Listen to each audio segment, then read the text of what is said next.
मास्तु मा विद्विषावहै। ॐ शान्ति शान्ति शान्ति। ॐ सदाशिवसमारम्भां शङ्कराचार्यमध्यमाम् अस्मदाचार्यपर्यन्तां वन्दे गुरुपरम्पराम्। मंगलाचरण बोलीશું.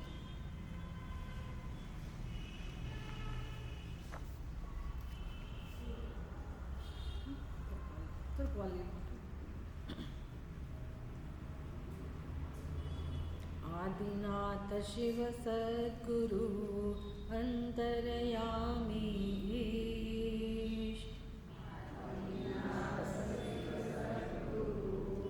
अंतरयामी अतिशय प्रेम ने विनयति चरणे नामुशीष।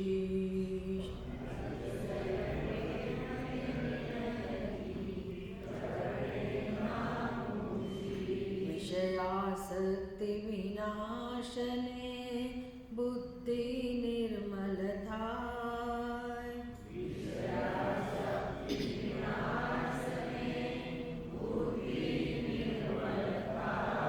निजानंद प्रगटे वळी निष्ठा सुदृढ़ सदा।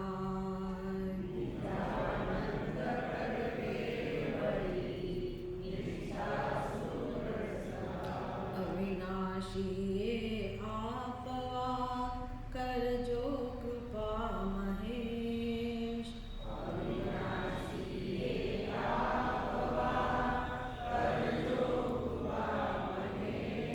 मानव जन्म कृतार्थता सिद्धताय सविशेष।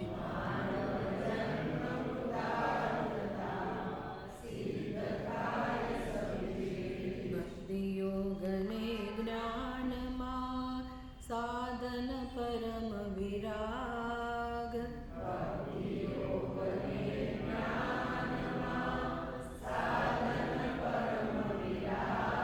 ए विरागनी सिद्धिमा प्रकटो परम अनुराग।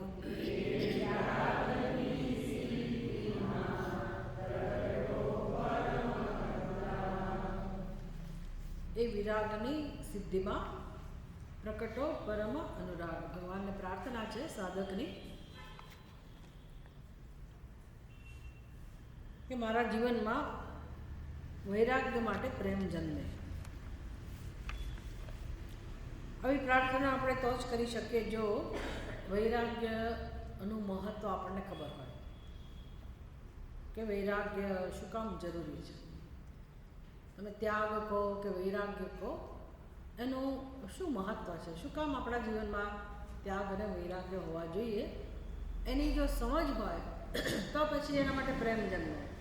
તો આપણે જીવનમાં એનો અભ્યાસ કરીએ. તક તો ડગલે ને પગલે આવવાની જ છે.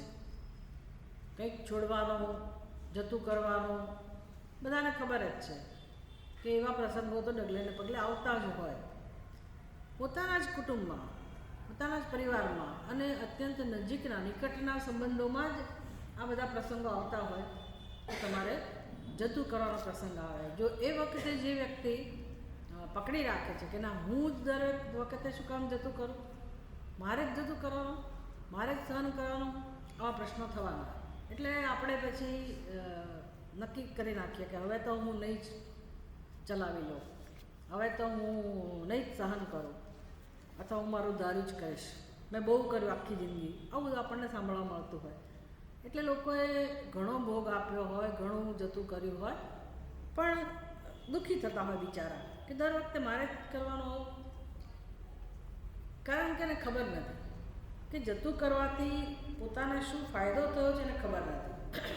એવું માને છે કે જેણે નથી જતું કર્યું એ માણસો લાભ લઈ જાય છે, એ લોકો સુખી થાય છે, એ લોકો સ્વાર્થી છે. તો બંને એણે પણ જતું કરવું જોઈએ, અમે એક જ કેમ જતું કરીએ. બધી વસ્તુઓ બરાબર છે વ્યવહારમાં, પણ જેને હવે મોક્ષ પ્રાપ્ત કરવો છે અથવા તો જેને હવે જીવનમાં શાંતિ જોઈએ છે, એ લોકો પોતાના અનુભવમાંથી જ શીખે કે હું જતું કરીશ તો મને જ લાભ છે. બીજાને તો લાભ છે એમાં તો કોઈ શંકા જ નથી, પણ સૌથી વધારે લાભ મને જ છે. અને એમ કરતાં કરતાં જ્યારે આપણે સત્સંગ કરીએ, વેદાંતનો સત્સંગ કે જેમાં જીવનનું જે સત્ય છે એને ઓળખવાનો પ્રયત્ન થતો હોય, સાચી સમજ આપણે મેળવતા હોઈએ જીવનમાં, વેદાંતનો સત્સંગ છે ને આપણને સાચી દિશામાં ચિંતન કરતાં શીખવાડે છે. આ ચિંતન કરવું સમજવું એ જ બહુ મોટી વસ્તુ છે, બાકી કંઈ કરવાનું નથી. સમજ એક જ ઉપાય છે, પણ યોગ્ય દિશામાં એ કામ થવું જોઈએ. સાચી સમજ આપણે એવું માનીએ છીએ કે મારી અંદર છે, એવું નથી. સાચી સમજ હોત તો જન્મવાની જરૂર જ નહોતી. ખોટી સમજ લઈને જ જન્મ્યા છીએ અને ખોટા સંસ્કાર છે ને બધાની બુદ્ધિમાં છે. એટલે બીજાને આપણે કહી ના શકીએ કે તમે તમારી સમજ સુધારો. આપણી અપેક્ષા કે બીજા સમજ સુધારે, બીજા સ્વભાવ સુધારે, અને આપણે આખી જિંદગી આમનામ રાહ જોઈને કાઢી નાખીએ. પછી નક્કી કરીએ કે આ વ્યક્તિ નહીં બદલાય, આ વ્યક્તિ હવે નહીં બદલાય, અમે આખી જિંદગી જોઈ લીધું, એમાં પરિવર્તન નહીં આવે. તો આપણામાં કેમ પરિવર્તન આવ્યું છે? પણ આપણામાં નથી જ આવતું ને. એ લોકોને પૂછો તો એ લોકોને એવું જ કહેવાનું હોય કે તમારામાં શું પરિવર્તન આવ્યું. એટલે કોઈનામાં પરિવર્તન એની મેળાએ ન જ આવે, એ સ્વાભાવિક છે. કારણ કે કોઈને ખબર જ નથી કે પરિવર્તન લાવવું જોઈએ. અને એ પરિવર્તન એટલે એવું નથી કે મારો સ્વભાવ ખરાબ છે ને મારો સારો સ્વભાવ બનાવવાનો છે, એવી વસ્તુ નથી. સત્સંગમાં એ વસ્તુ નથી શીખવામાં આવતી. સમાજમાં ભલે એવું કહેતા હોય કે સ્વભાવ સુધારો અથવા ખરાબ સ્વભાવને સારો સ્વભાવ બનાવો, એ કહેવાય તો એવું જ, પણ વેદાંતનું જ્યારે આપણે અધ્યયન શરૂ કરીએ તો એમાં સૌથી પાયાની વસ્તુ તો આપણને આ જ શીખવામાં આવે છે કે આત્મા તો નિત્ય શુદ્ધ જ છે, આત્મા દૂષિત થયો જ નથી. એટલે આપણો જે ખરો સ્વભાવ છે એ તો સદા પવિત્ર જ્ઞાન સ્વરૂપ, ચૈતન્ય સ્વરૂપ એ જ છે. નિર્દોષ એ જ આત્માનો સ્વભાવ છે. નિર્દોષતા, ટ્રાન્સપરન્સી એ જ આત્માનો સ્વભાવ છે. શુદ્ધ, નિત્ય શુદ્ધ, નિત્ય બુદ્ધ, નિત્ય મુક્ત આ આત્માનો સ્વભાવ છે. અને તો પછી વ્યવહારમાં જે સ્વભાવની વાત થાય છે એ સ્વભાવને આપણે આપણો સ્વભાવ સમજીએ છીએ, પણ શાસ્ત્રને ખબર છે કે એ મનુષ્યનો સાચો સ્વભાવ નથી. એ સ્વભાવને કહેવાય આગંતુક. આવો શબ્દ સાંભળો તમે, આગંતુક. આગંતુક એટલે શું? આવી પડેલો, કોઈ કારણસર આપણી અંદર આવી ગયો છે. જેમ મહેમાન કેટલાક સમય આવે આપણા ઘરમાં તો એને આપણે આગંતુક કહીએ, ભાઈ કાયમી નથી. એટલે હવે એ જવાની તૈયારી ન કરે તો આપણે પછી એમને કંઈક પ્રેરણા આપીએ કે ભાઈ કાયમી નથી, એટલા માટે આગંતુક શબ્દ સમજાવો છું. એમ નથી કહેતી કે કોઈને તમે કાઢી મૂકો કે એના માટે એવો પ્રયત્ન કરો, એવી વાત નથી. પણ આગંતુક એટલે શું? તો કે આવી ગયેલો. હવે આવી ગયેલો એટલે આ સ્વભાવ અજ્ઞાનને કારણે ખોટી રીતે જીવન જીવવાથી આપણી અંદર જમા થઈ ગયેલા સંસ્કારો, એનું નામ ખોટો સ્વભાવ. એટલે જે વસ્તુ આગંતુક હોય, આવી ચડેલી હોય, એને તમે દૂર કરી શકો. પડે ને, એને દૂર કરી શકાય. જે કાયમી હોય એને દૂર ના કરી શકાય. સચ્ચિદાનંદ સ્વરૂપ આત્માનું કાયમી છે, તમે એને દૂર ના કરી શકો. પણ એ તો આપણે એ સ્વભાવને જાણતા જ નથી કે એ આપણો સાચો સ્વભાવ છે, એની ખબર જ નથી. આપણે તો દરેક વ્યક્તિના પોતપોતાના જે ગુણો હોય, સાત્વિક, રાજસિક, તામસિક જે વ્યક્તિત્વ હોય, એના આધારે જેટલા જેની અંદર જે પ્રકારે બધા ગુણો અભિવ્યક્ત થતા હોય, કોઈકની અંદર કામ હોય, કોઈની અંદર ક્રોધ હોય, કોઈની અંદર લોભ હોય. આમ તો બધું બધામાં ઓછા વત્તા માત્રામાં હોય જ, કારણ કે એ અજ્ઞાનના બાળ બચ્ચા છે, એટલે તો હોય, એ તો હોવાના છે. પંચક્લેશના અંતર્ગત છે, એટલે એ બધી વસ્તુઓ હોવાની. પણ કોઈકની અંદર વ્યક્તિત્વ સાત્વિક હોય તો એ સ્વભાવ એટલી બધી માત્રામાં ના હોય, એ દોષ. કોઈકનું વ્યક્તિત્વ રાજસિક હોય તો એ બધો સ્વભાવ એમના વ્યવહારમાં એમની પ્રવૃત્તિમાં પ્રગટ થતો હોય, અને તામસિક હોય તો એ પણ બધું પ્રગટ થતું હોય, અને ક્યારેક ક્યારેક સાત્વિક એ પ્રગટ થાય, બધું બધાની અંદર હોય, વધતા ઓછા પ્રમાણમાં હોય, એની માત્રા જુદી જુદી હોય. તો એ આપણો સ્વભાવ કેમ બની ગયો છે? કારણ કે આપણે આપણા સાચા સ્વભાવને જાણતા નથી. એટલે જે વ્યવહારમાં રોજ રોજ આપણું જે વર્તન કરવાની રીત છે એનું અભ્યાસ થતો હોવાથી એ સ્વભાવ બની જાય, અને માટે એ આગંતુક નહીં હોવાથી એમાં પરિવર્તન લાવી શકાય. ભગવદ્ ગીતામાં જે મુખ્ય ઉપદેશ છે ભગવાનનો, એ આ જ વસ્તુને ધ્યાનમાં રાખીને છે કે મનુષ્યનું જીવન શેના માટે છે. એક જ વસ્તુને ધ્યાનમાં રાખીને મનુષ્યના જીવનનું ધ્યેય સ્પષ્ટ થાય છે કે મનુષ્ય જ્યાં છે, જન્મ્યો ત્યારે એની જે પ્રકૃતિ છે એમાં એ સુધારો કરે અને આગળ વધે, અને એના આધારે સમાજની વ્યવસ્થા છે. અત્યારના સમાજની નહીં, પણ આપણી જે ભગવાને રચેલી વ્યવસ્થા, ચાતુર્વર્ણ્યમ મયા સૃષ્ટમ, એવું જ્યારે ભગવાન કહે છે ને, ગુણ કર્મ વિભાગતઃ, તો આ જે સમાજની વ્યવસ્થા હતી, વર્ણની વ્યવસ્થા, એના પાયામાં આ જ વસ્તુ હતી કે કયો ગુણ આપણી અંદર રહેલો છે, કયા ગુણોનું સંયોજન. જેમ કે બ્રાહ્મણ હોય તો એની અંદર આ 3 ગુણોમાંથી કયો ગુણ સૌથી પહેલાં હોય, કયો ગુણ એની પછી હોય, એમ ક્રમ. તો જ્યાં સત્વગુણ પ્રધાન હોય, પછી એનાથી ઓછો રજોગુણ હોય, એનાથી ઓછો તમોગુણ હોય, તો એ વર્ણ, એક ગ્રુપ, એને બ્રાહ્મણ કહેવામાં આવે. પછી બીજું ગ્રુપ જેમાં રજોગુણ પ્રધાન હોય, એની પછી ઓછો સત્વગુણ હોય, અને એના પછી ઓછો તમોગુણ હોય, તો એ કયું ગ્રુપ થયું? ક્ષત્રિય. પછી ત્રીજું, એમાં પણ સત્વગુણ છે પ્રધાન, પણ પછી તરત તમોગુણ છે, અને પછી રજોગુણ છે. ના, ક્ષત્રિયમાં રજોગુણ પ્રધાન છે, પછી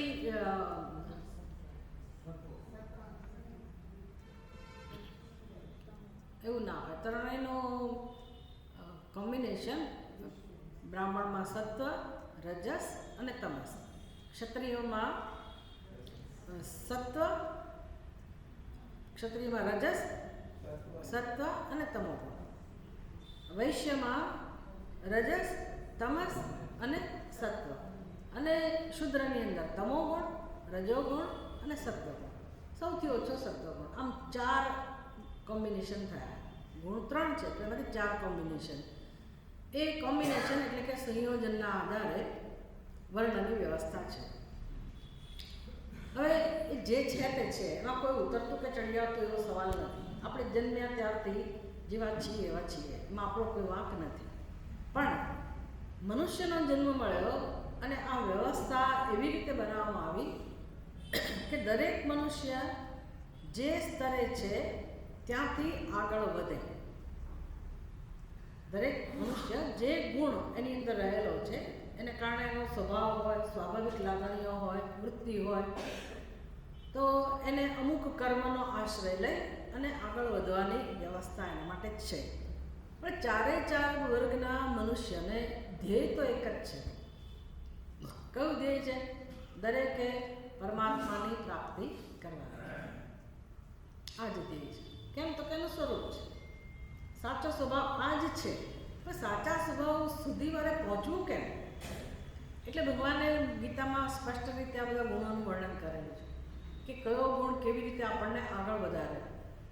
તો છેવટે તો ભગવાન અર્જુનને કહે છે ને, નિસ્ત્રેય ગુણ્યો ભવાર્જુન, ત્રૈગુણ્યા વિષયા વેદાહ, નિસ્ત્રેય ગુણ્યો ભવાર્જુન. હવે અર્જુન, છેવટે તો આત્મા કેવો છે? નિર્ગુણ છે. એને આ 3 ગુણો સાથે કોઈ સંબંધ નથી. આત્મા તો બધાનો નિર્ગુણ છે, પણ એ નિર્ગુણ આત્મામાં નિષ્ઠા પ્રાપ્ત કરવા માટે, એ નિર્ગુણ આત્માના દર્શન માટે, સાક્ષાત્કાર માટે, કારણ કે એ જ એકમાત્ર મનુષ્યના જીવનની જરૂરિયાત છે. બધા જીવોની જરૂરિયાત છે, પણ મનુષ્ય આ એક જરૂરિયાત પૂરી કરી શકે એમ છે જો જાણે તો. જો એને ખબર પડે કે ભાઈ આ એકમાત્ર મારી મૂળભૂત જરૂરિયાત છે, બાકી બધી વ્યવસ્થા છે જીવનમાં. કેમ જીવન જીવવું એની વ્યવસ્થા છે. સાચી જરૂરિયાત તો એક જ છે, પોતાના સ્વરૂપને જાણવું, અને એનું નામ મોક્ષ, જેને આપણે પ્રાપ્તિ કહીએ છીએ. તો એ દિશામાં કેમ આગળ વધવું એના માટે સરસ વ્યવસ્થા કરવામાં આવી કે આપણા સ્વભાવને અનુરૂપ આપણે વ્યવહાર કરીએ, અને દરેક વ્યક્તિ પોતપોતાનું જીવન જીવે, કોઈ કોઈની વચ્ચે ના આવે, અને એમ કરતાં કરતાં તમારી રોટી કપડાં મકાનની જરૂરિયાત પણ પૂરી થાય. મોટે ભાગે શાંતિનું વાતાવરણ હોય, જીવનમાં સંઘર્ષ ના હોય, દરેક પોતાનું જરૂરિયાત પૂરતી વસ્તુઓ મેળવે, પણ દરેકનું લક્ષ્ય નક્કી હોય કે આધ્યાત્મિક ઉન્નતિ એ એક જ જીવનનું લક્ષ્ય છે. આટલી સરસ વ્યવસ્થા આપણી સંસ્કૃતિમાં હતી. એટલે ભગવાન કહે છે કે જે સ્વભાવ લઈને જન્મ્યા છીએ એ સ્વભાવમાં જો પરિવર્તન ન આવે તો બ્રહ્મનું દર્શન કે આત્માનું દર્શન શક્ય નથી. સ્વભાવમાં પરિવર્તન લાવીને જ આ કામ થઈ શકે એમ છે. અને આપણે એવું સમજી બેઠા છીએ કે પ્રાણ ને પ્રકૃતિ સાથે જાય, અને આપણે એવી સમજ છે કે પ્રાણ ને પ્રકૃતિ સાથે જાય, બદલાય જ નહીં. એટલે પછી હવે તમે જેની સાથે જીવતા હોય એમાં શું કરવાનું, પછી પડ્યું પાનું નિભાવવું પડે. કોઈનો સ્વભાવ બદલે નહીં. શું કામ બદલે? પોતે તો બરાબર જ લાગતા હોય આપણને, બીજાના અંદર દોષ જણાતા હોય એટલે આપણે રાહ જોઈને બેઠા હોય કે સુધરે તો સારું, સુધરે તો સારું, પણ બહુ પરિવર્તન ઓછું જોવા મળતું હોય. પણ આપણા શાસ્ત્રો તો આખી જુદી વસ્તુ કહે છે. શાસ્ત્ર તો કહે છે કે પ્રકૃતિ બદલવી એ જ મનુષ્યના જીવનનું ધ્યેય છે. સ્વભાવ બદલવો એનું નામ જ આધ્યાત્મિક ઉન્નતિ. કેમ એવું કહે છે ભગવાન? કારણ કે એ સ્વભાવ આપણો સાચો સ્વભાવ નથી. જેને આપણે પ્રકૃતિ કહીએ છીએ ને, સ્વભાવ કહીએ છીએ, એ આપણો સાચો સ્વભાવ નથી. અજ્ઞાનને કારણે આપણે એવા બની ગયા છે, અને એમાં પરિવર્તન લાવી શકાય. કેમ લવાય? તો ભગવદ્ ગીતામાં જુઓ કેમ ભગવાન કઈ રીતે રસ્તો બતાવે છે, કેવી રીતે તમોગુણમાંથી ઉપર ઉઠવું, રજોગુણમાં નિષ્ઠા પ્રાપ્ત કરવી, એટલે કે આળસ અને જડતા, એમાં પરિવર્તન લાવવા માટે કર્મનો આશ્રય લેવો, રજોગુણનો આશ્રય લેવો. પછી એમ કરતાં કરતાં નિષ્કામ કર્મ કરવા દ્વારા સાત્વિક ગુણ પ્રગટાવવો, જેથી રજોગુણ એટલે સ્વાર્થ, ઈર્ષા, આ બધી વસ્તુઓ, એમાંથી આપણે છૂટવું, સાત્વિક ગુણમાં પ્રવેશ કરવો, સાત્વિક ગુણ વધારવો, વૃદ્ધિ કરવી. આ બધું જેને કહેવાય ને કે આંતરિક ઉન્નતિનો ભાગ છે. અને મનુષ્યને જીવનમાં ખરેખર જો બળ મળતું હોય તો અહીંથી મળે છે. જીવન જીવવાનું બળ, વ્યવહાર કરવાનું સામર્થ્ય, ટકી રહેવાનું, આગળ વધવાનું, અને મનુષ્યને પોતાને ગૌરવ અનુભવાય, એના વ્યક્તિત્વની એક શોભા હોય, અંદરની શોભા, જેને ઉપનિષદમાં એવું કહે છે કે ભાઈ આ બળ નહીં હોય તો આત્માનું દર્શન નહીં થાય. બલહીનેના આત્મા ન લભ્ય. એટલે આ બળ કેળવો, આ પ્રકારનું બળ એ તમને જીવનમાં સફળતા અપાવશે. આપણી દ્રષ્ટિ એ બાજુ છે જ નહીં, અને જીવન જીવાય છે. બાકી બહારનું બધું આપણે ફેરફાર કરી નાખીએ, ભૌતિક સિદ્ધિ બધી મેળવીએ, પણ આ આંતરિક સિદ્ધિ કેમ પ્રાપ્ત કરવી, આંતરિક સિદ્ધિ કોને કહેવાય, એ બધું આપણને કોઈ શીખવાડ્યું નથી. થેન્ક ગોડ કે ભાઈ આપણા ત્યાં હજી પેલા કર્તવ્યનું પાલન એનો આગ્રહ છે. તમારા સુધી તો છે જ, તમે લોકોએ તો કર્યું, એટલે એનું ફળ તમને મળ્યું હોય, જાણતા અજાણતા. ભલે ખબર ના હોય તો જીવન તો જીવ્યા ને, એને કારણે મળ્યું. હવે તમે કહેવા જાઓ તમારા છોકરા છોકરીઓ યંગ જનરેશનને કંઈ ઉપદેશ આપવા જાઓ, એ તો કે મમ્મી તમને લોકોને ખબર નહોતી એટલે તમે સહન કર્યું. અમે કંઈ એવા નથી, અમે તો બુદ્ધિમાન લોકો છીએ, એટલે અમે કંઈ એવું ખાલી ખોટું વિચાર કર્યા વગર અમે કશું કરવા નથી માગતા. અમે ભણેલા ગણેલા, they don't know, they don't understand also, પણ તમે બચી ગયા કે તમને ખબર નથી તોય એવું જીવન જીવ્યા કે જેથી તમને ફળ મળેલું છે. જાણતા નથી તમે, પણ તમારે જાણવું જોઈએ. હવે એ જે વિકાસ થયો, આંતરિક વિકાસ, માની લો કે આપણું વ્યક્તિત્વ સાત્વિક બન્યું તો ચોક્કસ સ્વભાવ સુધર્યો હોય કે ના સુધર્યો હોય? સુધર્યો જ હોય ને. પહેલાં આપણા જે અવગુણો હોય કે પહેલાં આપણને જણાતું હોય કે ભાઈ આપણે નથી એ પ્રમાણે વર્તન કરી શકતા પણ અને વારે વારે દુઃખી થઈ જતા હોઈએ, તો હવે ના થાય. એનો અર્થ એવો નહીં કે જાડી ચામડી ના થઈ જાય. ઘણા લોકો જાડી ચામડી ના થઈ ગયા તો એને દુઃખ ના લાગે, એ વાત નથી. હવે મેચ્યોર થયા કે ભાઈ હવે આપણને જતું કરતાં શીખ્યા, હવે આપણને બહુ વાંધો નથી આવતો. પછી સત્સંગને કારણે જો તમારો એક સ્વભાવ બન્યો હોય કે વિચાર કરતાં શીખો, તો તમને ચોક્કસ સમજવા મળે કે ભાઈ મેં જતું કર્યું, જેટલું પણ જતું કર્યું એ વસ્તુ કેટલી કિંમતી હતી. જે જતું કર્યું એ વસ્તુ ખરેખર કેટલી કિંમતી હતી. તો ભાઈ એ તો સંઘર્ષનું મૂળ હતું, ઝઘડો કરાવનારી વસ્તુ હતી અને મારી અંદર ક્રોધ ઉત્પન્ન કરનારી વસ્તુ હતી, જે મને જ અશાંતિ ઉત્પન્ન કરતી હતી. એ જ વસ્તુ મેં જતી કરી છે. તો તમે શું જતું કર્યું? કચરો. શું છોડ્યું? કચરો. એટલે ખરેખર ત્યાગ અને વૈરાગ્ય દ્વારા છેવટે તો જે જતું કરવામાં આવે છે એ જે ઈચ્છનીય નથી એ જ જતું થાય છે, એનો ત્યાગ થાય છે. કોઈ કિંમતી વસ્તુનો ત્યાગ ખરેખર થતો નથી. અને જે સૌથી કિંમતી છે એનો તો ત્યાગની જરૂર પણ નથી, એનો ત્યાગ કોઈ કરીએ ના શકે, એનો ત્યાગ શક્ય પણ નથી. અને જેનો પણ ત્યાગ થાય છે એ વસ્તુ હંમેશા બિનજરૂરી છે. છેવટે કચરો છે. અત્યારે આપણને પ્રિય લાગે છે પણ છેવટે બધી વસ્તુઓ જે છોડીએ છીએ એ કચરો છે. એટલે આવો જે વૈરાગ્ય જો આપણા જીવનમાં એક આ લક્ષ્ય બની જાય કે મારે છોડતા શીખવું છે, જતું કરતાં શીખવું છે, તો તમને જણાશે કે તમે કેટલા બધા સમૃદ્ધ છો અંદરથી, કેટલા રીચ છો તમે કે કલ્પના ના થઈ શકે. એટલી બધી સમૃદ્ધિ આપણી અંદર ભરેલી છે, એટલી બધી પૂર્ણતા આપણી અંદર છે. ઠાંસીને ભગવાને એ બધું ભરેલું છે, જે પ્રેમના રૂપમાં વ્યક્ત થાય, ઉદારતાના રૂપમાં વ્યક્ત થાય, સહાનુભૂતિના રૂપમાં વ્યક્ત થાય, સરળતાના રૂપમાં વ્યક્ત થાય, સુહૃદતાના રૂપમાં વ્યક્ત થાય. જે બધા ભગવાનના ગુણો છે એ બધા ગુણો આપણી અંદર છે, એટલી બધી માત્રામાં છે. એટલે જેવું આ બધું આવરણ હટે, જેને આપણે ત્યાગ કહીએ છીએ, બધું આવરણ છે. ખબર નથી, પકડી રાખ્યું કોઈક કારણથી, પકડી રાખ્યું કે ભાઈ એ હોય તો જ મારાથી જીવાય. ઇન્સિક્યોરિટી હોય ને, અસલામતી.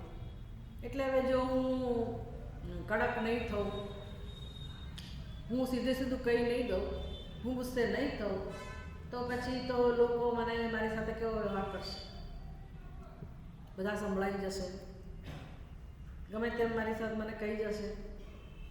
આવું થયું હોય એટલે લોકો પછી મજબૂત બને, બીજાએ શીખવાડે ને પાછા. પણ કથામાં શીખવા મળે કે ભાઈ ફૂફાડો તો રાખવો જોઈએ. આવું સાંભળ્યું છે ને કથા, ફૂફાડો તો રાખવો જોઈએ, એવું મેં ક્યાંક સાંભળ્યું છે. પ્રેક્ટિકલી કદાચ હશે એ બધું ઉપયોગી સંસારમાં, એની ના નથી, ભલે એ બધું સંસારમાં જરૂરી હશે. પણ જો મારે આત્મદર્શન કરવું હોય, આત્મ સાક્ષાત્કાર કરવો હોય, ભગવત પ્રાપ્તિ કરવી હોય, એટલો પ્રેમ જન્મ્યો હોય ભગવાન માટે, તો ખરેખર ફૂંફાડો રાખવાની એ જરૂર નથી. ભગવાન આપણા વતી ફૂંફાડા રાખીને બેઠા હોય, એવા લોકોને દૂર જ રાખે. આપણને નુકસાન પહોંચી શકે ને એવી પરિસ્થિતિને લોકોને ભગવાન એની રીતે દૂર જ રાખે, આપણી પાસે કંઈ એવું આવવું આવે નહીં. એટલે એવું કે ફૂંફાડો રાખવા માટે આપણે બહુ ચિંતા કરવાની જરૂર ના રહે. મસ્ત જીવન, મુક્ત જીવન, ખુલ્લા દિલનું જીવન કે જ્યાં સરળતા હોય, નિર્દોષતા હોય, છળ કપટ ના હોય, જેવા છીએ એવા આપણે આરામથી આપણો વ્યવહાર કરીએ, લોકોને ગમીએ કે ના ગમીએ એની બહુ ચિંતા ના હોય, લોકોને ખુશ કરવાની બહુ આપણી અંદર પ્રેશર ના હોય. બસ આપણે મૂલ્યને અનુસરતા હોઈએ, ભગવાનની ભક્તિ કરતા હોઈએ અને આપણું ધ્યેય સ્પષ્ટ હોવું જોઈએ કે મારે જીવનમાં શું કરવાનું છે. આવું જો આપણે આપણું વ્યક્તિત્વ બનાવ્યું હોય તો જીવન એટલું બધું સરળ છે, આનંદથી ભરેલું છે, અને આપણે આપણી રક્ષા માટે ખરેખર એવું કોઈ મહાન પ્રયત્ન કરવો પણ નથી પડતો. ભક્તનું જીવન આવું હોવું જોઈએ, સાધકનું જીવન. પણ આ જીવન તો ક્યારે બને? પરિવર્તન લાવીએ ત્યારે, આપણા સ્વભાવમાં પરિવર્તન લાવીએ ત્યારે. અને આવું જો ધ્યેય હોય ને તો જ જીવનમાં આનંદ છે. જો આવું ધ્યેય નહીં હોય તો સુખ, શાંતિ, આનંદ મળવાનો જ નથી, એ સમજી લેવાનું, નહીં જ મળે. અને એવા જીવનને કરવાનું શું? જો આ કામ ના કરીએ તો પછી ભલે ને પૈસો ઘણો બધો હોય, સમૃદ્ધિ ઘણી બધી હોય, પ્રતિષ્ઠા ઘણી બધી હોય, પણ એ જીવનનું કોઈ મૂલ્ય નથી. કે તો પુણ્યને કારણે ભોગવીએ છીએ, તો ક્ષીણે પુણ્ય મર્ત્ય લોકમ વિશંતિ, વળી પાછા જન્મવાના તો ખરા જ ને. પછી પુણ્ય ના હોય ધારો કે આપણી પાસે, તો વળી આપણી સ્થિતિ એવી જ થવાની. તો કેમ જીવન જીવવું બુદ્ધિપૂર્વકનું, એ આપણને બહુ સુંદર રીતે આ ગ્રંથમાં શીખવા મળશે. એટલે વૈરાગ્ય એટલે પહેલાં આપણી બુદ્ધિમાં સ્પષ્ટતા થઈ જવી જોઈએ કે સાધકના જીવનમાં તમને કહી શકાય, હજી નાની ઉંમરની વ્યક્તિ જે સંસાર શરૂ કરી રહી છે, એમના જીવનમાં હજી એને પ્રવેશવાનું છે આગળ, એને આ બધો ઉપદેશ હમણાં જરૂરી નથી. એ ભલે એની રીતે શીખે, પણ તમે સત્સંગમાં આવો છો એટલે એટલી તો અંદર તમારી તૈયારી છે જ, એ સ્પષ્ટ થાય છે કે તમે ભગવાન તરફ આગળ વધવા ઈચ્છો છો, જીવનમાં કંઈક ઉન્નતિ તમે ઈચ્છો છો. તો આવા લોકો માટે જે માર્ગદર્શન છે, એ માર્ગદર્શન, ઉત્તમ પ્રકારનું માર્ગદર્શન અહીંયાથી પ્રાપ્ત થાય છે કે એમણે જીવનમાં હવે શેના માટે પ્રાર્થના કરવાની હોય. પ્રાર્થના તો આપણે કરીએ જ ભગવાનને હંમેશા, કે ભગવાન મને અનુકૂળતા કરી આપો, મને આયુષ્ય આપો, નિરોગી આયુષ્ય આપો, એ પ્રાર્થના તો કરતા જોઈએ. જે કુટુંબના સભ્યોની ચિંતા થતી હોય એના માટે પ્રાર્થના કરીએ. પણ સાધકની પ્રાર્થના કેવી હોય એ આપણને અહીંથી શીખવામાં આવશે. જે મુમુક્ષુ છે એની પ્રાર્થના કેવી હોય, તો જુઓ પહેલો શ્લોક તમારા પુસ્તકમાં, હું બોલાવ્યો પ્રમાણે બોલજો. આસ્તે કશ્ચન ભિક્ષુઃ સંગૃહ્ણન્ વ્યયાનિ દશ નમમેત્યવ્યયુગલમ યાચામસ્તં કિમસ્ત્યન્યત કિમસ્ત્યન્યત. તમે લોકો તો સરસ બોલો છો, તો અઘરો શ્લોક છે, બહુ બધા જોડિયા અક્ષર છે, લોકો બોલી શકે, વેરી ગુડ. આસ્તે કશ્ચન ભિક્ષુઃ, હું સંધિ છૂટી પાડીને, શબ્દો છૂટા પાડીને બોલું છું. આસ્તે કશ્ચન ભિક્ષુઃ સંગૃહ્ણન્ અવ્યયાનિ દશ ન મમ ઇતિ અવ્યય યુગલમ યાચામ મસ્તમ યાચામહ તમ કિમસ્તિ અન્યત યાચામહ તમ કિમસ્તિ અન્યત. આ શબ્દો પદચ્છેદ. હવે આપણે એનો અન્વય જે નીચે લખેલો જ છે. અન્વય એટલે શું? શબ્દોને ક્રમમાં ગોઠવવા.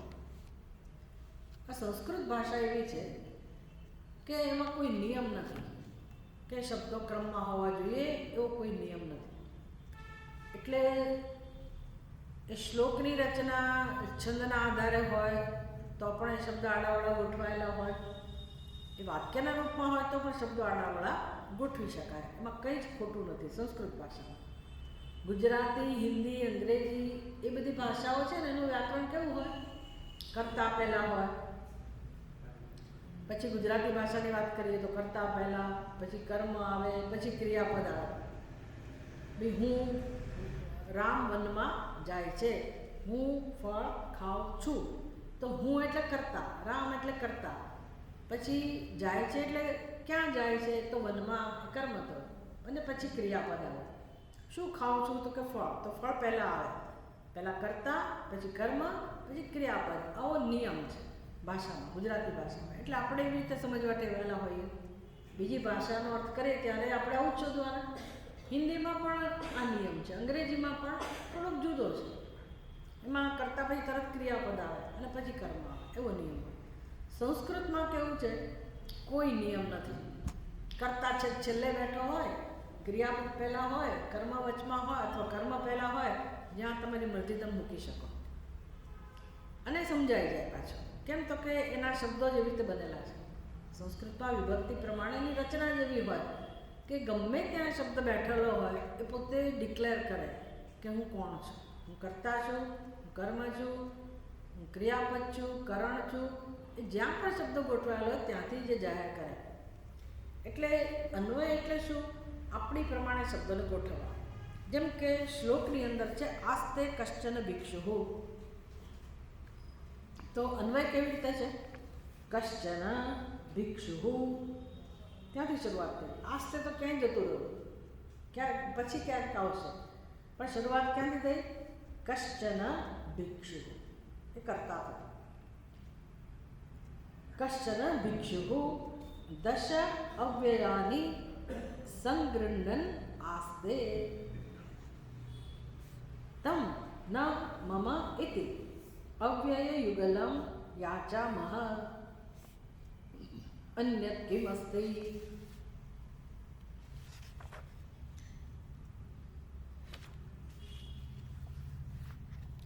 કોઈકનું વર્ણન છે. કશ્ચન એટલે કોઈક, ભિક્ષુ એટલે ભિખારી, માંગનારો, ભિક્ષુ.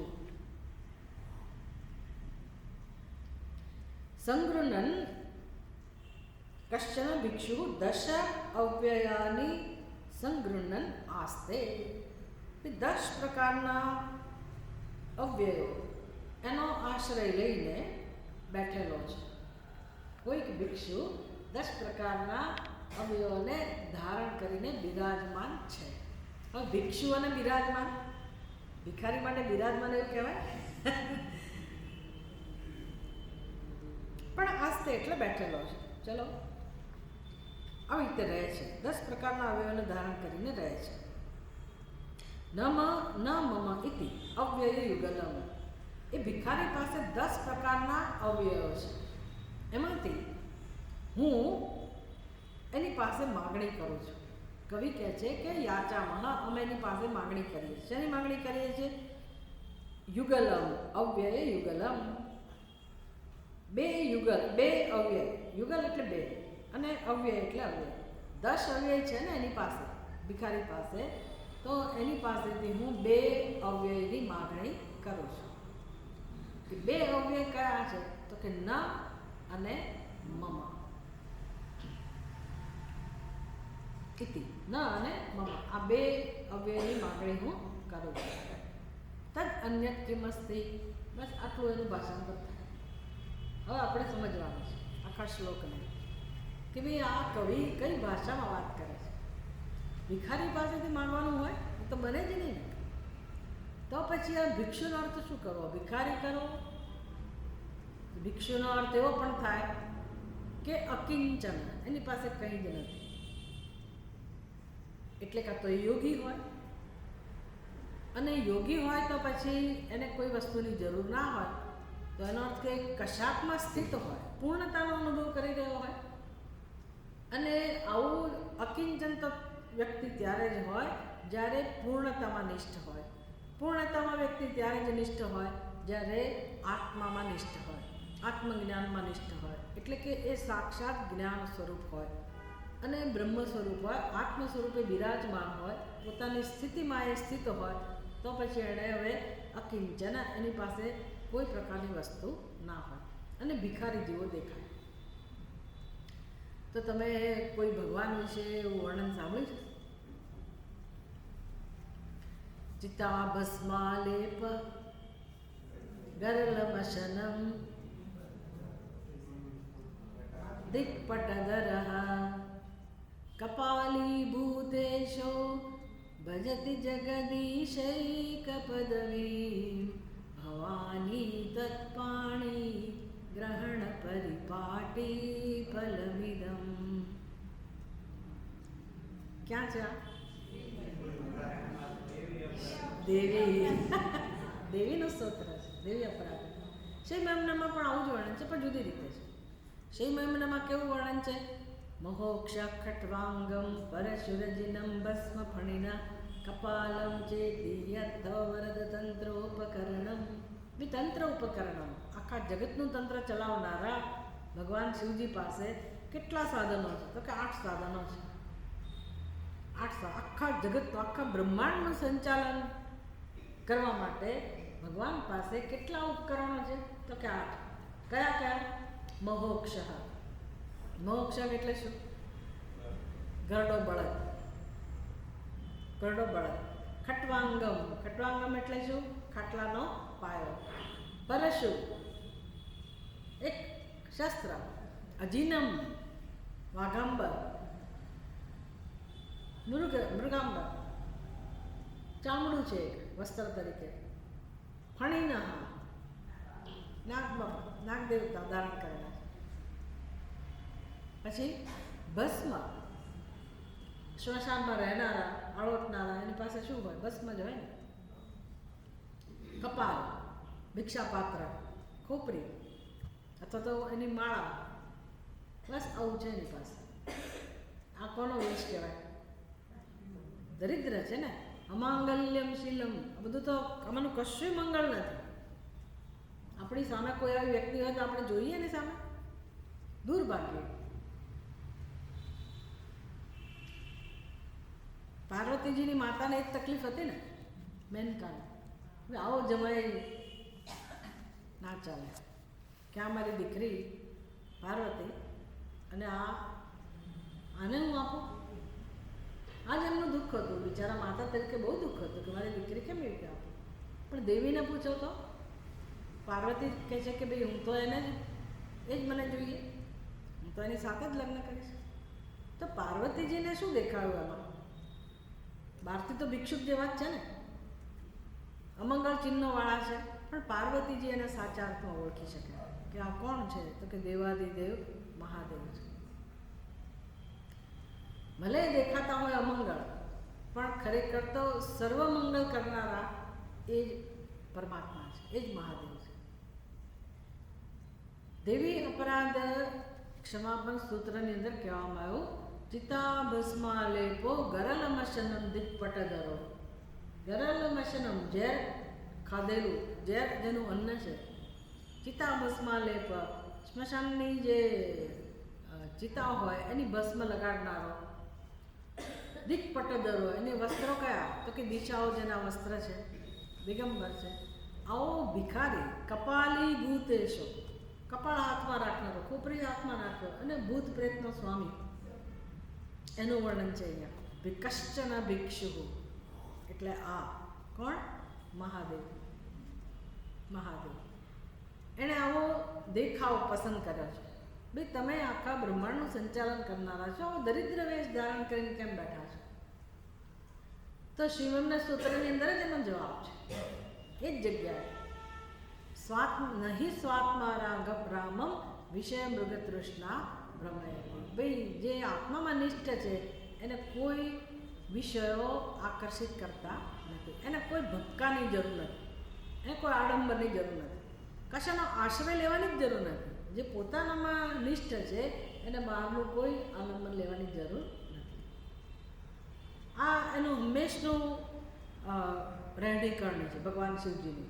હા, પછી એણે જ્યારે દેખાડ્યું હોય જગતને મરજી પ્રમાણે, તો પછી એક પહેલાં રાક્ષસનો સંહાર કરવા માટે ભગવાન જે આડંબર રચે, રથાંગે ચક્ર, એટલે પછી તો એ પોતાનું આખું જે વિશ્વ છે ને એમાંથી મરજી પડે એમ બધાનો રથ બનાવે. બહુ સુંદર વર્ણન છે શિવમના સ્તોત્રની અંદર કે કોને કોને રથ બનાવ્યા, કોને લગામ બનાવી, શું કર્યું.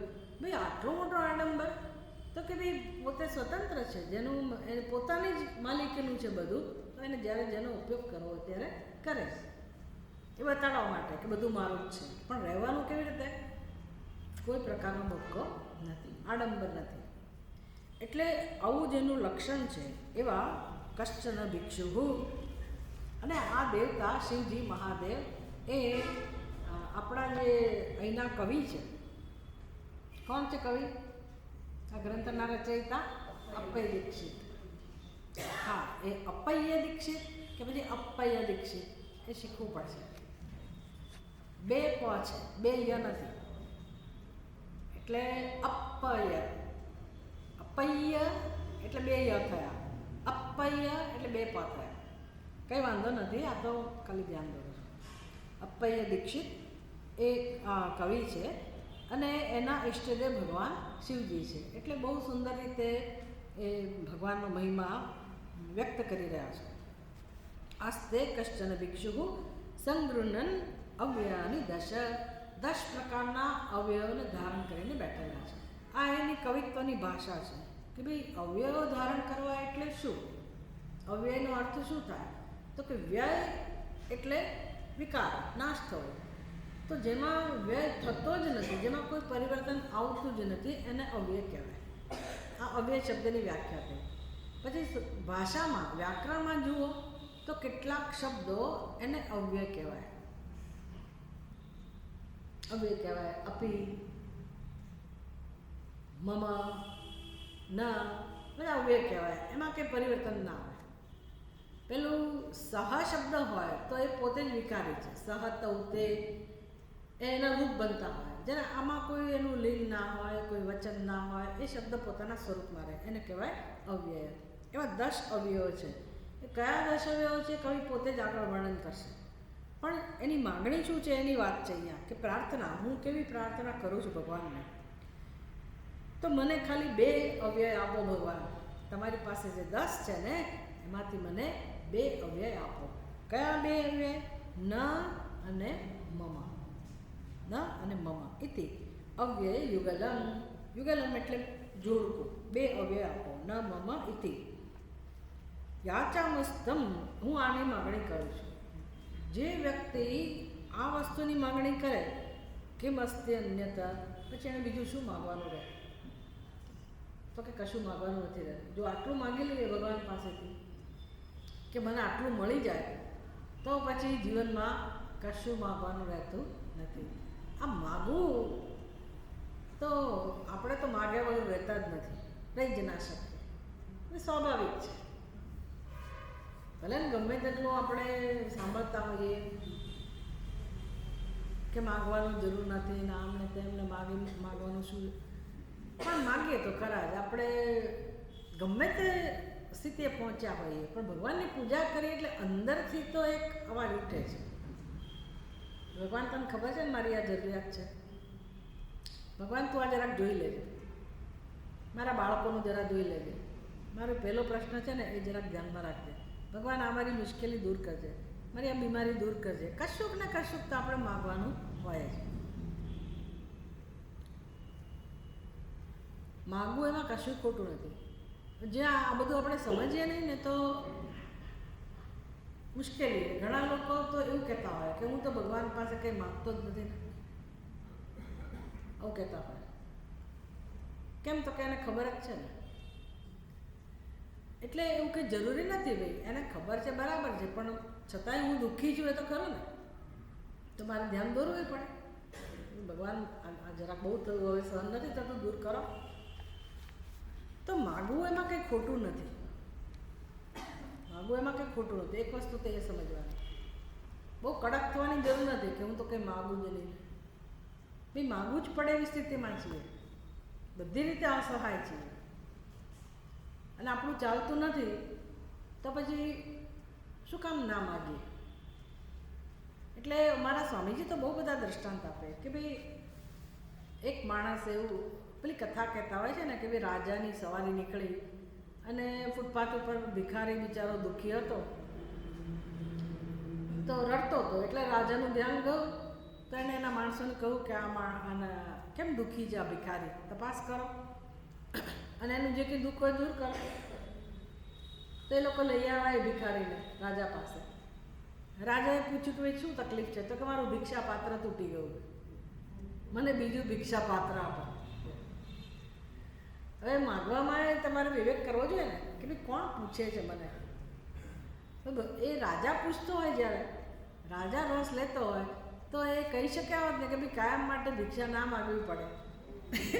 સોનાનું ભિક્ષા પાત્ર આપ્યું કે એની બદલે મારું ભિક્ષા પાત્ર તૂટી ગયું, મને બીજું ભિક્ષા. ભાઈ તું બીજાને કહેતો હોય તો બરાબર છે, જ્યારે રાજા મહારાજા તારી સામે છે તો માગવામાં શું વાંધો છે, માગી શક્યા હોત ને.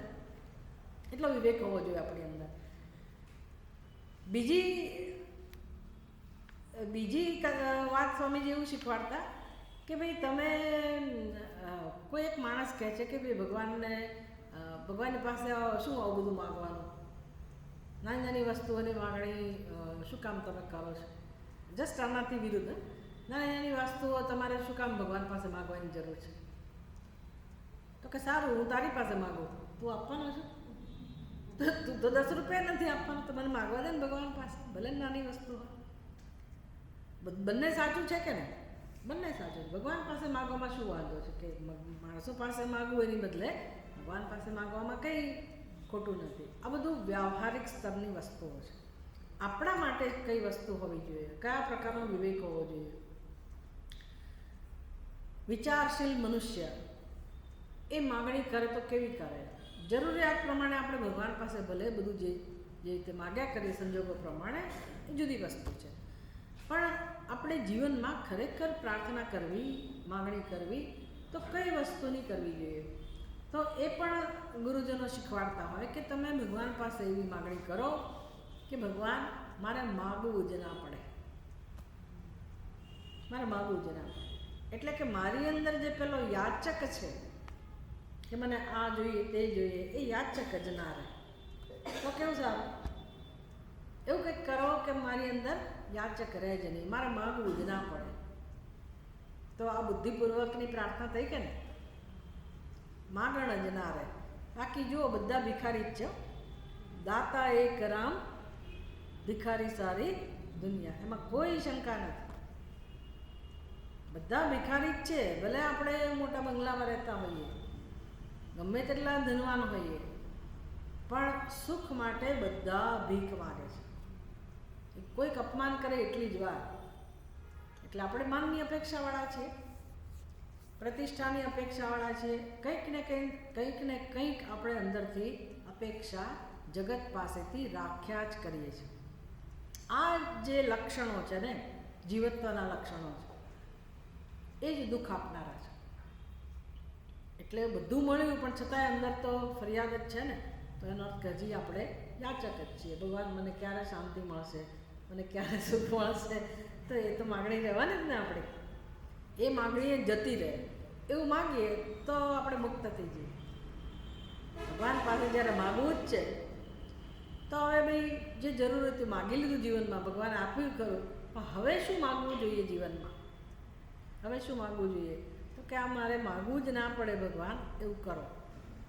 એટલે એનો અર્થ શું થયો? તમે શેની માગણી કરી? કોણ માગે? અપૂર્ણ વ્યક્તિ માગે કે પૂર્ણ વ્યક્તિ માગે? અપૂર્ણ. તો જ્યારે હું એમ કહું કે મારે માગવું જ ના પડે, તો મેં શેની માગણી કરી? પૂર્ણતાની. પૂર્ણતાની માગણી. તો પૂર્ણતાની માગણી એટલે કોની માગણી? ભગવાન તમે જ મને મળો. પડે? ભગવાન તમે જ મને મળો કે જેથી પૂર્ણતાનો અનુભવ. આવી માગણી ક્યારે થવાની જીવનમાં? આવી માગણી થાય, સંકલ્પ થઈ જાય કે ભગવાન, તો ભગવાનનું નામ છે આત્મદહ.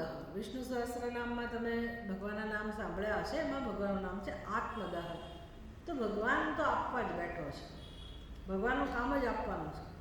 જે આપણે માગીએ એ આપે. તો માગવું તો શું માગવું? પૂર્ણતા માગવી. તો પૂર્ણતા એટલે ભગવાનનું આત્મ સ્વરૂપ, અને ભગવાન એ પણ આપી દે છે. જે ઈચ્છે વ્યક્તિ પૂર્ણતા, તો ભગવાન એને પૂર્ણતા આપી, પોતાનો આત્મા જ આપી દે છે. એટલે એનો અર્થ શું થયો? મારા આત્મ સ્વરૂપ અને ભગવાનના આત્મ સ્વરૂપની વચ્ચે કોઈ ભેદ નથી. જે ભેદ જણાતો હતો એ ભગવાને દૂર કરી દીધો, અજ્ઞાન દૂર કર્યું. તો યાચક જતો રહ્યો, ભિખારી ગયો, અને આપણું કામ થઈ ગયું. તો આત્મદહ, તો ભગવાનનો આત્મા એટલે શાંતિ, ભગવાનનો આત્મા એટલે પ્રેમ, ભગવાનનો આત્મા એટલે મુક્તિ. આનંદ એ મળી જાય, બીજું શું કરવાનું, અને મોક્ષ. એટલે જુઓ, આના માટે જીવન છે. આ ખાલી કથા નથી, વાર્તા નથી. આ આપણને એક ગાઈડલાઈન મળે છે જીવનમાં, એક દિશા મળે છે કે મારે મારી બુદ્ધિને કેમ તૈયાર કરવી ધીરે ધીરે.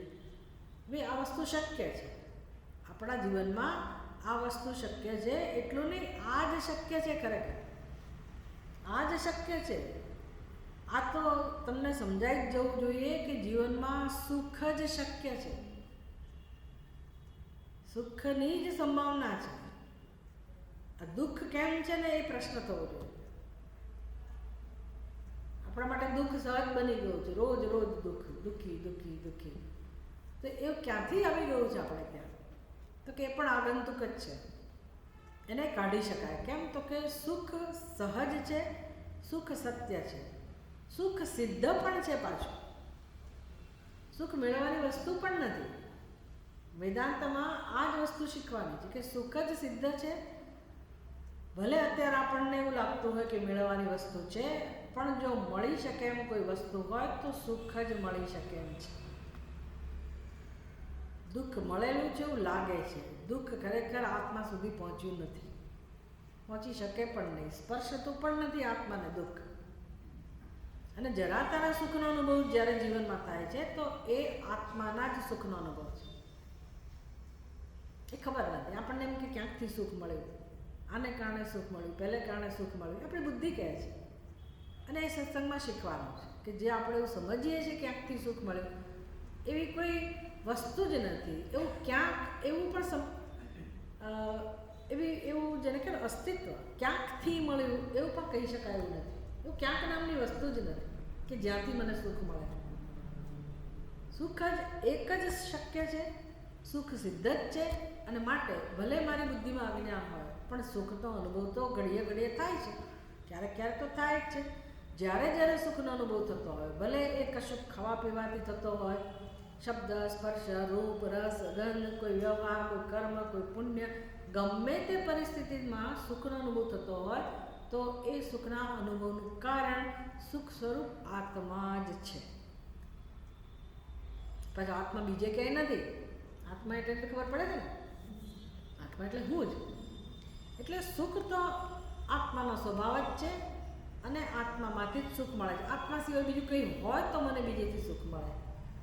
પણ બુદ્ધિમાં બધું એવું ગરબડ છે ને કે ભાઈ હું એટલે આત્મા તો બસ આ શરીરની અંદર જ છે, બિચારો બાપડો છે, હું તો સ્ત્રી છું, હું તો પુરુષ છું, હું તો હવે ગરડા થયા, અથવા હું તો આમ છું, હું તો તેમ છું, એટલે મારો આત્મા આવો છે. એ આપણી અંદર બધું ગોઠવાઈ ગયું છે. આપણે આત્માને કેદ કરી દીધો છે શરીરમાં કે મારો આત્મા તો આવો જ છે, અને દુઃખી દુઃખી થઈ જાય છે. હવે આ બધી સમજ અહીંયા જે છે ને એને કોણ સુધારે? અને પાછા બધાની સમજ આવી છે, બધાની બુદ્ધિમાં આવું જ છે ને ભાઈ આનો આત્મા ને પહેલાંનો આત્મા ને પશુ પક્ષીનો આત્મા ને જેટલા શરીર એટલા આત્મા. એ આપણી સમજ છે, આપણી સમજ છે. બસ એ જે સમજ છે એને જે ચકાસવાની છે, એના વિશે જ વિચાર કરવાનો છે, તો કામ થઈ જાય. તો બધું સમજાય આપણને કે સુખનું સ્ત્રોત, ઉદ્ભવ સ્થાન કેવળ એક અને એક આત્મા જ છે.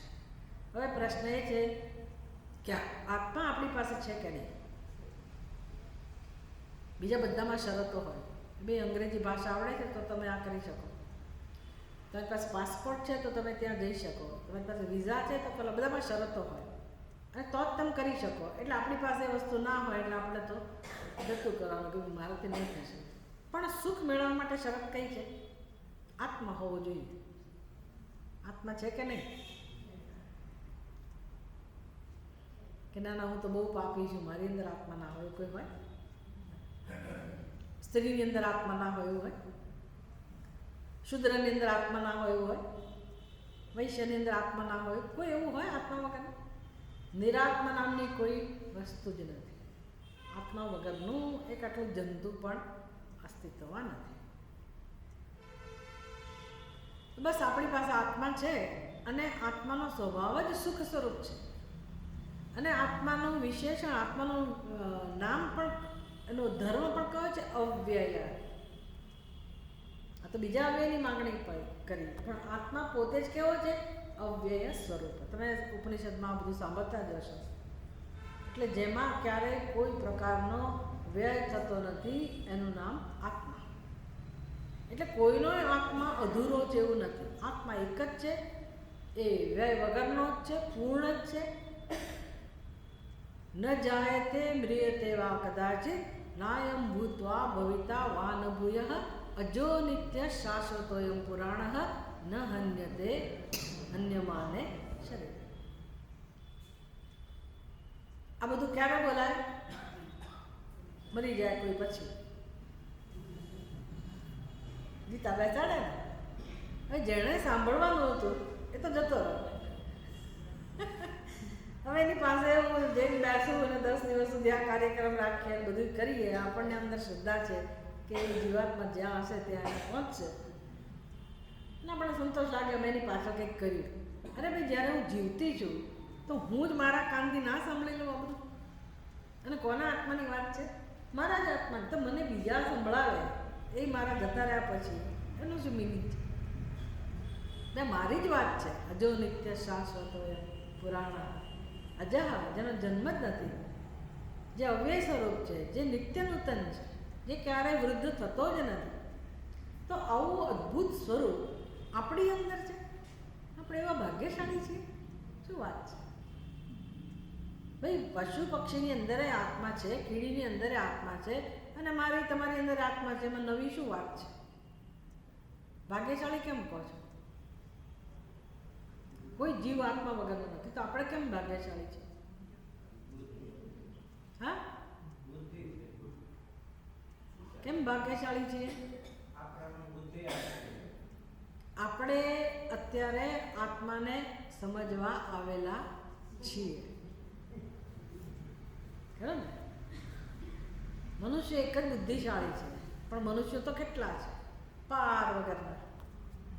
એમાંથી કેટલા મનુષ્યો આત્મા માટે રસ ધરાવે છે? મનુષ્યાણામ સહસ્રેષુ કશ્ચિત યતતિ સિદ્ધ. પાર વગરની વસ્તી છે ને, પોપ્યુલેશનમાં તો ક્યાં ઉપરથી વધી ગયો છે કેટલું બધું વસ્તી. તો શું થયું? બધા મનુષ્ય ભાગ્યશાળી છે, પણ એ મનુષ્ય પોતાને ભાગ્યશાળી સમજતો નથી. એ ભાગ્યશાળી મનુષ્ય છે સમજવા માટે ભારતમાં જન્મ લેવો પડે. ખબર તમને? તમે વિચાર કરજો, કલ્પના કરજો કે ભાઈ આવતો જન્મ ક્યાંક તમને ઈરાન, અફઘાનિસ્તાન કોઈક જગ્યાએ મળે. હવે તો ભારતમાં મળી શકે એવું, કે ઈરાન ત્યાં જવાની જરૂર નથી. અહીંયા જે આપણે એ લોકોને બધી જગ્યા આપી રહ્યા છીએ, તો પછી આપણે જન્મવું હોય તો ક્યાં જન્મીશું? ભાવનગરના સંસ્કાર હોય, ભાવનગરની સાથે એટેચમેન્ટ હોય, લેણદેણ અહીંયા હોય, તો જન્મવું તો અહીંયા જ પડશે ને. બધા પહેલા જ ધર્મના લોકો હોય તો ત્યાં જ જન્મવું પડે. શું થાય પછી? આવું સાંભળવા મળશે કે આત્માનું શ્રવણ કરે. મનુષ્ય ભાગ્યશાળી છીએ, ના સાંભળવાનું. તમે વિચાર કરો કે ઈશ્વરની કેટલી કૃપા કહેવાય. કઈ જગ્યાએ જન્મવું, કઈ ભૂમિમાં જન્મવું. અમારા ગુરુજી તો કહેતા કે ભાઈ આ ગુજરાતની ભૂમિ પુણ્ય ભૂમિ છે. મેં કીધું આવું કેમ? તમને આટલું બધું કેમ આદર છે? કારણ કે અહીંયા ગાયો માટેની શું કહે છે, પાંજરાપોળ. કારણ કે તમારે ત્યાં પાંજરાપોળ છે. વિચાર કરો કે આખા ભારત દેશમાં, ગુજરાતમાં પાંજરાપોળ. હવે બીજે થવું હશે, બાકી તો અહીંયા ગુજરાતમાં પાંજરા. એમને બહુ જ ગમતું કે હો આવી સેવા, ગાયોની સેવા. એટલે એ હવા, એ ભૂમિ એ કયા પ્રકારની કહેવાય? એમાં આપણે જન્મેલા છીએ, એવી જગ્યા. એટલે ભાગ્યનું તો પૂછવું જ છું. એ દ્રષ્ટિએ જોવા જાઓ તો એટલા બધા ભાગ્યશાળી છીએ, પણ મને ક્યાં પડી છે? મારું મન તો શેમાં લાગેલું છે? હું તો આવી, બસ મારી તો આવી સ્થિતિ. અરે રે, રોજ રોજ નિશાસા. અરે રે, હું તો અહીંયા છું, આવી જગ્યામાં છું, મારું જીવન તો નકામું ગયું. મારા બાળકો ચિંતાગ્રસ્ત, શોકગ્રસ્ત, અને જે આપણી પ્રકૃતિ સ્વભાવ હોય એવા ને એવા આપણે, અને મરવાની રાહ જોતા હોઈએ. બહોત ગઈ થોડી રહી, હવે કેટલું જીવવાનું. તો ક્યાં આપણને વેલ્યુ છે આપણા જન્મની? આ જગ્યામાં જન્મ્યા હોવાની, પુણ્યભૂમિમાં જન્મ્યા હોવાની, મનુષ્ય તરીકેની ક્યાં આપણને કોઈ કિંમત છે? કિંમત હોય તો આપણા જીવનમાં દુઃખ ના આવે. તો આપણે એનો ઉપયોગ કરી લઈએ કે ભાઈ કયા દ્રષ્ટિબિંદુથી તમે મને ભાગ્યશાળી કહો છો. એક જ રીતે કે હું આત્માને જાણી શકું એમ છું. મનુષ્યનું શરીર મળ્યું છે. શંકરાચાર્યજી તો એના જમાનામાં એવું વર્ણન કરતા કે નરજન્મના દુર્લભમ નરજન્મ, જંતુ નામ નરજન્મ દુર્લભમ. એ ત્યાંથી શરૂઆત કરે કે ભાઈ જંતુ જન્મેલા એને જંતુ કહેવાય. જીવજંતુની વાત નથી, મનુષ્ય જે જન્મેલા છે એનું નામ જંતુ. એમાં નરજન્મ દુર્લભમ એ જમાનામાં. કારણ કે એ વખતે બહેનોને એટલી બધી અનુકૂળતા નહીં હોય. પણ હવે જોઈએ ને તો ચોક્કસ કહી શકે કે હવે તો બહેનો વધારે સત્સંગ કરે છે, બહેનો વધારે લાભ લેતી હોય છે દરેક જગ્યાએ. પણ નરજન્મ એટલે કે મનુષ્યનો જન્મ, સ્ત્રી હોય કે પુરુષ, દુર્લભ છે. એમાંય પછી મનુષ્યત્વ, મુમુક્ષુત્વ, મહાપુરુષ સંશ્રય, આ ત્રણ વસ્તુ. મોક્ષની ઈચ્છા જન્મવી અને એ મોક્ષ પૂરો થાય, મોક્ષ પ્રાપ્ત થાય એના માટેની વ્યવસ્થા જીવનમાં મળવી. આ બધી વસ્તુઓ અત્યંત દુર્લભ છે, અત્યંત દુર્લભ. સારું, એટલે માગવું તો શું માગવું? આટલી બધી ભૂમિકા પછી આપણે નક્કી કરી શકીએ કે હવે મારે આ પડાવમાં, જીવનના આ પડાવમાં ભગવાન પાસે માગવું તો શું માગવું? તો કે મને મારા આત્મ સ્વરૂપનું દર્શન થાય. એના માટેનું સાધન કયું? તો કે વૈરાગ્ય. તો આ કવિએ અહીંયા વૈરાગ્યની માગણી કરે છે. વૈરાગ્યની માગણી એટલે ન મમ. ન મમ એટલે શું ખબર છે? ન મમ એવો શબ્દ ક્યાંય તમે સાંભળ્યો છે? ક્યાં સાંભળ્યો છે? હા, એ તો નમઃ એ નહીં, ન મમ.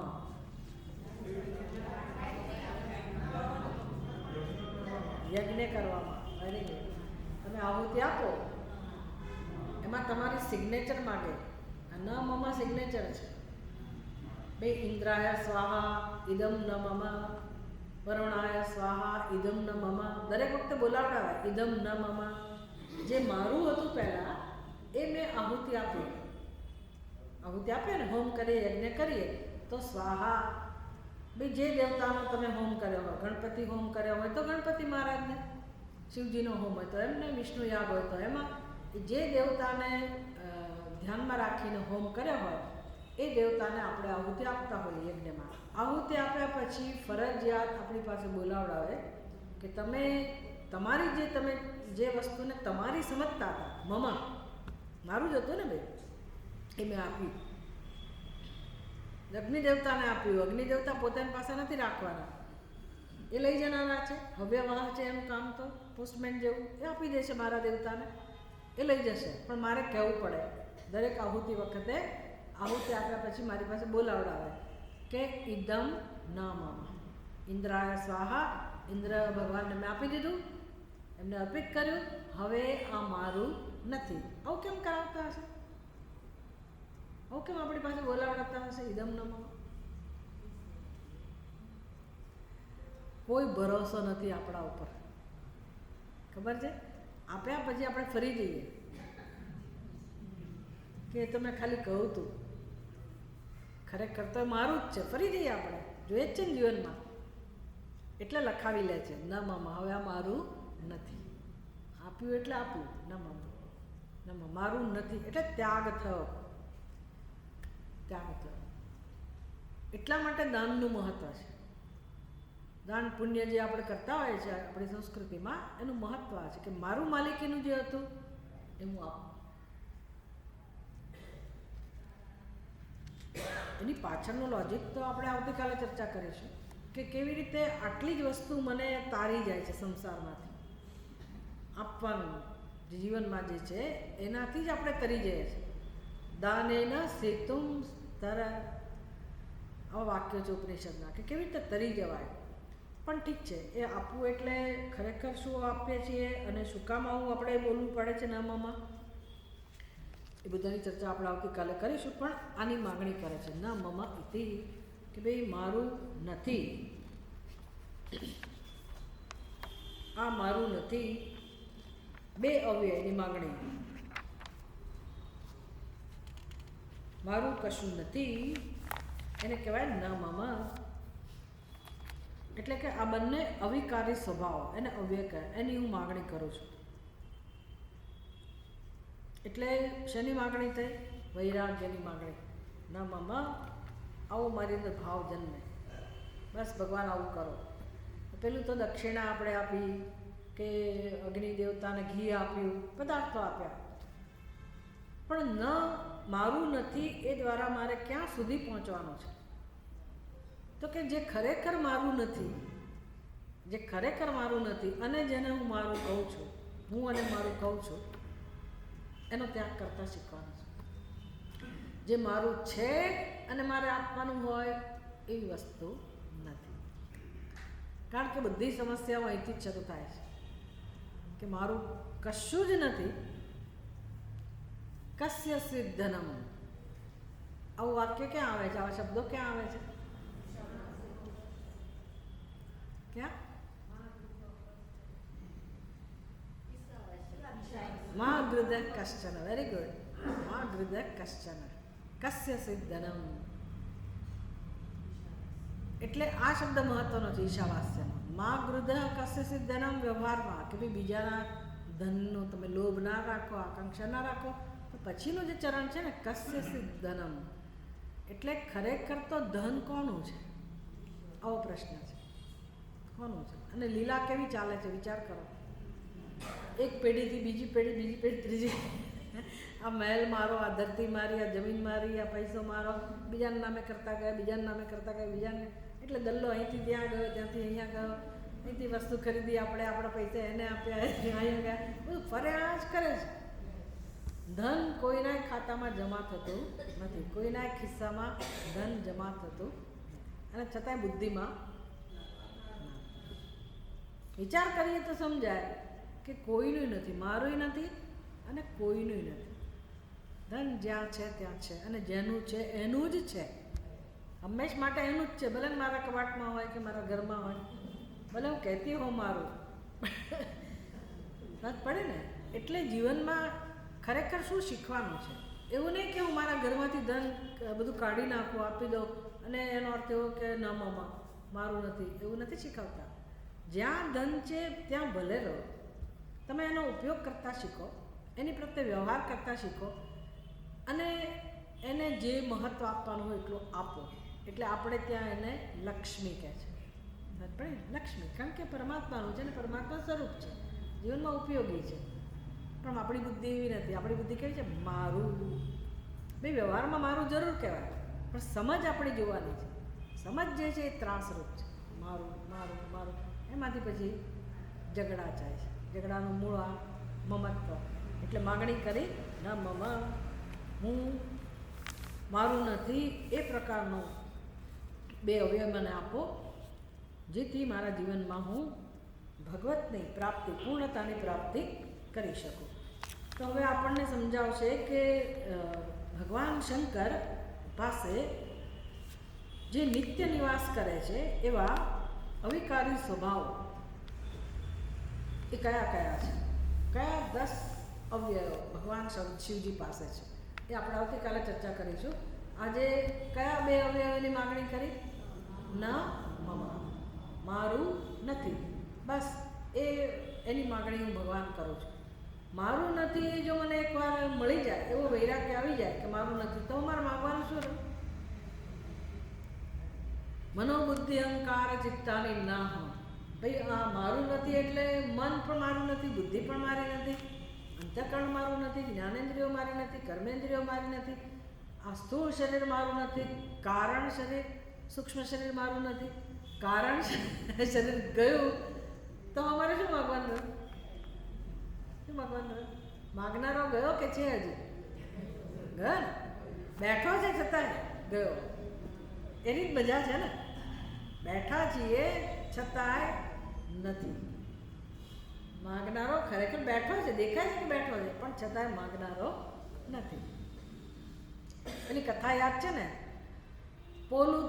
પોલું હતું તે વાગ્યું, એમાં કરી તે શું કરી ગયું, સાંભેલું વગાડે તો જાણું કે તું શાણો છે. તો આપણે આ સાંભેલું વગાડીએ છીએ, શરીર છે અને કહીએ છીએ કે માગનારો નથી. માગનારો છે છતાંય માગનારો નથી. શેનાથી આ શક્ય બને? જ્ઞાનથી, પ્રાર્થનાથી, ભક્તિથી, વૈરાગ્યથી. મુખ્ય સાધન છે વૈરાગ્ય.